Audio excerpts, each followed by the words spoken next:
RingVille, episode Death Rock City. Hey, what's up everyone? How you doing? My name is Kevin Herrera Sanchez, KHS, and today I have the absolute pleasure of welcoming the first ever tag team on the show. Death Rock City, Duncan Only and Montilla the Killer. Yeah. How y'all doing? Doing good. How are you doing, boss? I'm pretty good, I'm pretty good. We chilling, It's the first tag team. What an honor to have you guys. Like, energy that you two bring, unmatched.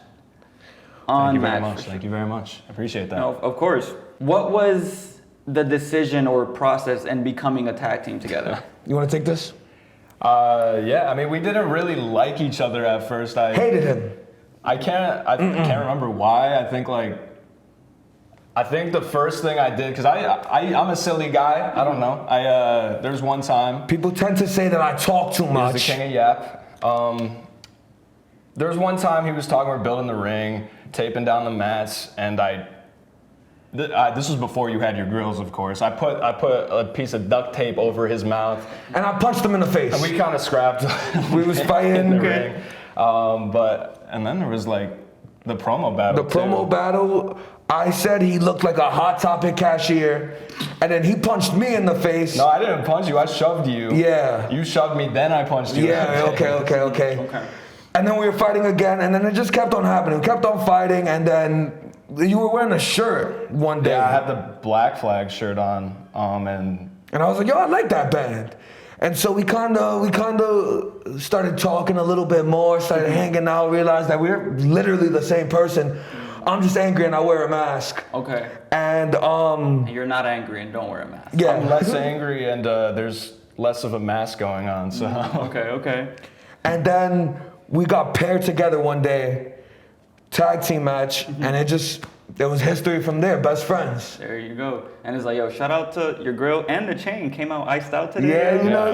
Yeah, of course. That's how Death Rock City does. So there you go, absolutely. So what was it in the sense of chemistry that made you two like a really good pair?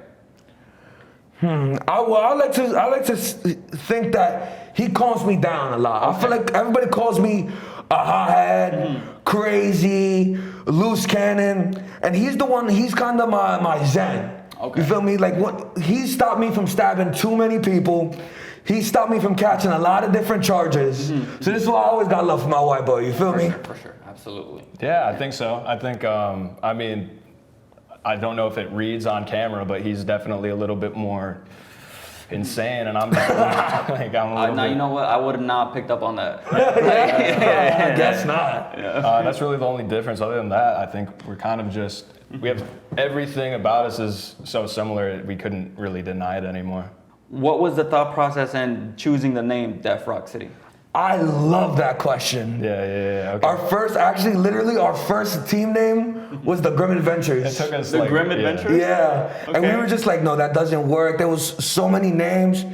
And I was just like, yo, bro, Duncan Only Rock and Rolling, Montilla the Killer, Death Rock City. Or maybe you said, I can't remember which one of us said it. It was 100% me who said it, but it's fine. That's fine. Since like I said, we're the same person, so a lot of our ideas mesh together, you feel me? They blend. It's Okay, so what is the tie-in to rock? Like, is there a rock history or a rock background, or is it more, just like rock music? I mean, ever since I was in high school, I think 14, when I started taking like guitar lessons, I was in 100 different bands, like different hardcore bands, pop punk bands, anything that like, anytime I saw like a group of people who knew how to play any instruments, I'd be like, hey dude, could I like jam with y'all? Yeah. So like, that's just something that's been a part of me. That's just me. Like, I don't really think I'm a wrestler with a rock star gimmick. I'm more of a rock star with a wrestler gimmick.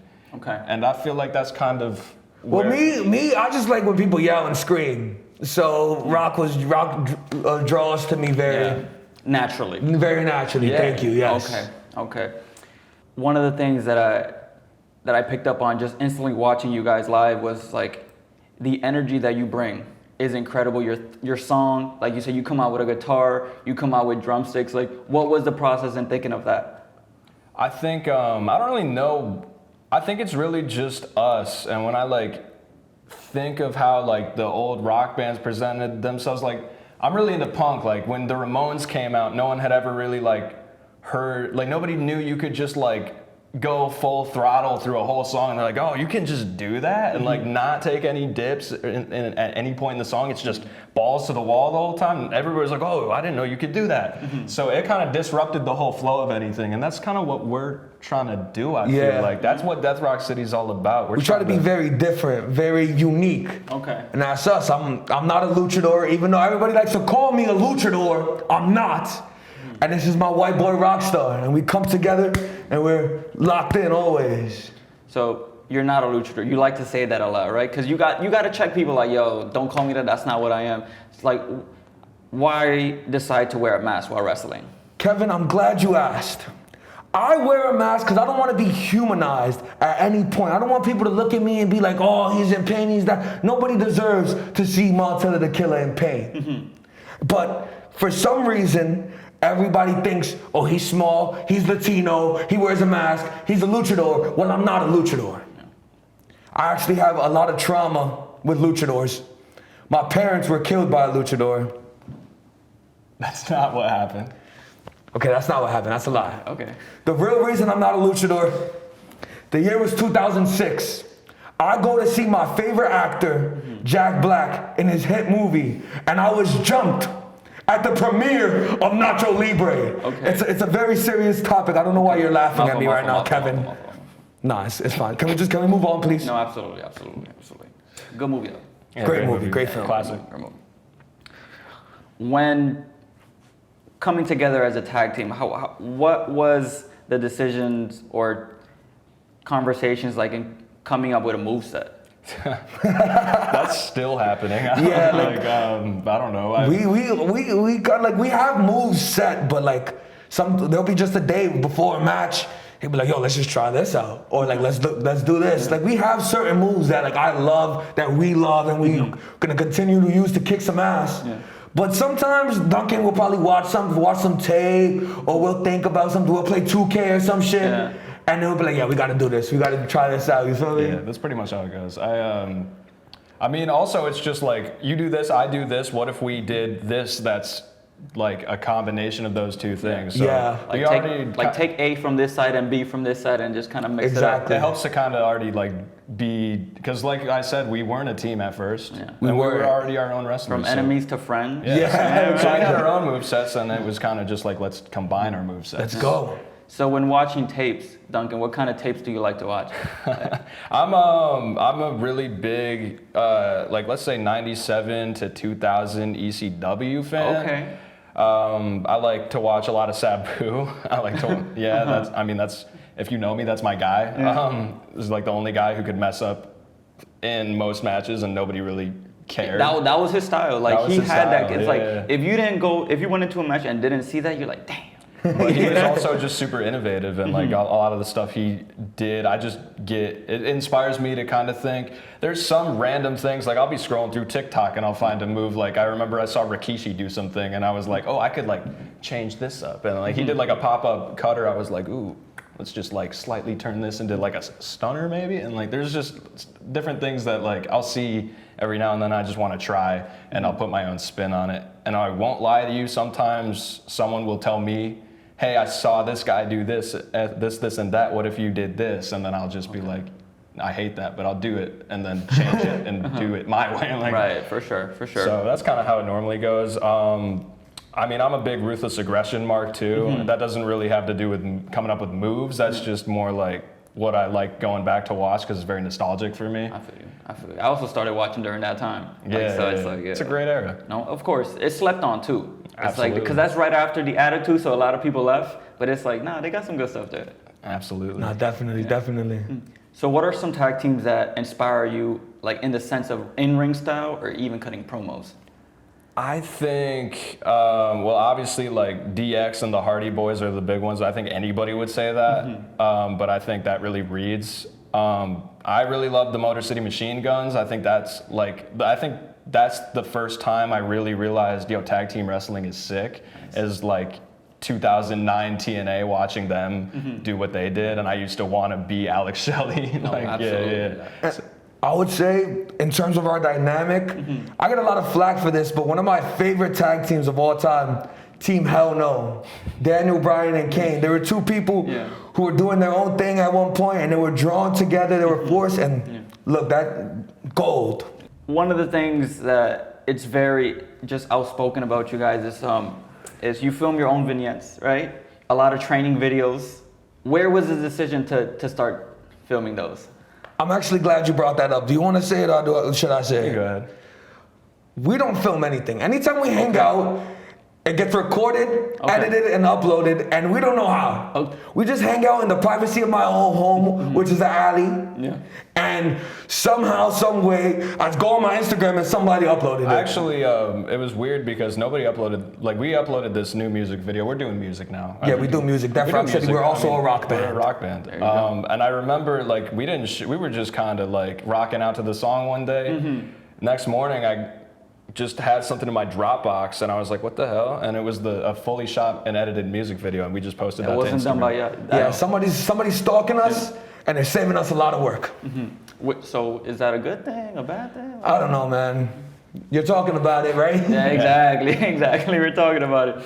Because one of the most recent music videos is White Boy Summer 2024. Yeah. Right? Which, for sure, it's a bop. It's been in the rotation. Yeah? It's been in the rotation for sure. Hell yeah. Like, is this a celebration for you or just a celebration just in general? Celebration for me, what do you mean? Well, White Boy Summer is a mindset. Okay. I actually brought White Boy Summer to Death Rock City. And it started out as a celebration for everybody. Because White Boy Summer isn't about skin color, it's not about race. I actually think White Boy Summer is the most inclusive summer since 2003. I agree. About 03, 04 maybe? Yeah, definitely, 100%. Okay. But that being said, White Boy Summer unfortunately is dead due to what happened at LPW Ascension, but I think we're going to talk about that later. But not that it is dead. However, you can buy the White Boy Summer t-shirts. I'm going to hit camera 1, camera 2. DeathRockCityShop.com. They are still for sale. You can commemorate what once was.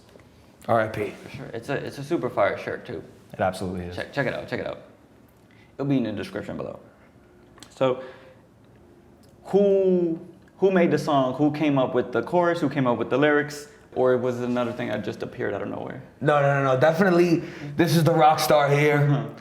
He comes, he's cooking up in the studio always, and he's just like, yo, you gotta rap this. And I just do what he tells me sometimes. When it comes to this music stuff especially, he's kind of one of those geniuses I gotta follow sometimes. I recorded the instrumental for it, and then I think we went to the alley, grabbed an old dirty blanket, and we recorded those vocals right on top of it, and that was the song. There you go. 2024 summer hit right there. Yeah, you know. Come Yeah, song of the summer. We coming for you, Sabrina Carpenter. We coming for you. They're right. They come. You also design your own logos. You just plugged your merch, right? Yes. It's like, because each of you have your own logo. Yeah. Like right there, smiley face with the crossbones. Who's in charge of that? That's me again. Like I mentioned, I was in bands from a pretty early age, so I believe in DIY. I believe in that old school punk mantra. So I just wanted to do everything and take everything into my own hands. So here we go. Now it really comes in handy in the wrestling game where you need to sell merch to really make any sort of profit. So there you go. We don't have to pay any graphics designers. We do it all ourselves. So once again, DeathRockCityShop.com to get an awesome shirt like this. I'm just the guy in the mask. I don't really do much. I just come outside, I yell, I scream, and then he does everything else. I don't want to say that, because in those training videos, right, that randomly get uploaded, you were training him for the Battle Royal. So Montilla Training Academy, still accepting submissions this fall semester. Thank you, sorry. Yeah, of course. And I really needed that. It was kind of like a rehabilitation process for me because I did have a neck injury at the time, and I don't think I would have bounced back if not for the Montilla Training Academy, so thank you very much. No, admission is $2,000. Yes. Per class? Yes. Gotcha. Of course. That's pretty good. That's a good deal. Worth every penny. Nah, for sure. Absolutely. Yeah, because I saw, like, if I can say, right? Of course. I saw one of the training sessions was stab, right? Knife drills. Knife Very drills. important to a Death Rock City training regimen. If your knife stabbing muscles, like I'm talking about all this, aren't in check, you don't have the motion down, how are you going to properly stop someone who maybe, I don't know, is trying to ruin your day? Yeah. Trying to steal your food. And also, you never know when a knife is going to get thrown at you. So you gotta always be ready to catch. You gotta catch That's the true. knife. That's life. That's happened to me 3 times, 2 days. If someone's gonna throw a knife at you, would you rather just get hit by the knife, or would you rather? Nah, facts. Like, You're gonna get a discount though, Kev. Oh, You just word, hit me man. up, you get a discount. $19.99. 1999. Yes, sir. Yes, sir. Yes, sir. Even Oh, damn. I saw that. He left you hanging. That wasn't very rock and rolly. That was I'm it's sorry. okay. I'm We'll sorry. move past it. Back Kev. at 2000 now, right? Yeah, back at 2000. Yeah, my fault, yo. I'll try to build up to it again. So unfortunately, we do have to talk about the loss that you guys had at the last LPW show. You were 3-0, looking to go 4-0, but you were defeated by Top Shelf. Where does Death Rock City go from here? You got something to say? I'm pretty distraught right now. I think you could go first. I have a lot to say. Onico Pink, Prince Valentino. Don't forget that we beat you at LPW Relentless, and that was because Death Rock City was at 100%. LPW Ascension was supposed to be no different, but what did you have to do? You had to jump us from behind. You had to attack Duncan Only. You had to attack me. So you couldn't beat us at 100%, and you know that. Me personally, I don't even really care about Top Shelf. Top Shelf, you beat us. You beat us up, you beat us. What I care about is those 2 guys that jumped us after the match, and we're gonna take care of them. I don't even want to talk about those 2. Can I curse? Yeah. Make sure you bleep it. My sensei's watching. Those 2 jump us. We coming for you. I didn't forget. I'll never forget that. It's still very much an open wound, and let's just move on, you know? Please. Let's just move on. Absolutely. When it comes to coming together as a tag team, especially even after a loss, right? Like, what are some things where it's like, how do you guys hype each other up to get back to 100%? We're not at 100% right now, to tell you the truth. I think, to tell you the truth, over the past month, 2 months, maybe we've been doing a little bit too much rocking and rolling. Too much partying. Too much partying, too much drinking. Yeah. You know the rock and roll lifestyle. To be honest, I've been partying like it's ECW. Oh, okay. You feel me? Yeah. Party like it's 1997. Definitely. That's how I live my life. But we realize we're not just in this business to be rock stars. We're not just in this business to have fun and be goofy and do training montages. Yeah. We're in this business to get out there. We're in this business to get gold. We're in this business to be the best Death Rock City we could possibly be. And I'll tell you what really lights a fire under my ass is getting my ass kicked after we just lost everything that we've worked for. Let me make something perfectly clear. For the past 2 years, I've been driving to practice 3 hours, 3 hours back home, 3 hours back the next day, 3 hours back home to train for this. Not only did Top Shelf throw that all away, but Cash Grab thinks it's funny to throw salt in wounds. It definitely helps to motivate a fire under my ass when something like that happens. I don't know about you, Montilla. I'm angry, I'm real pissed off. but I'm always angry. But this time, I'm extra angry.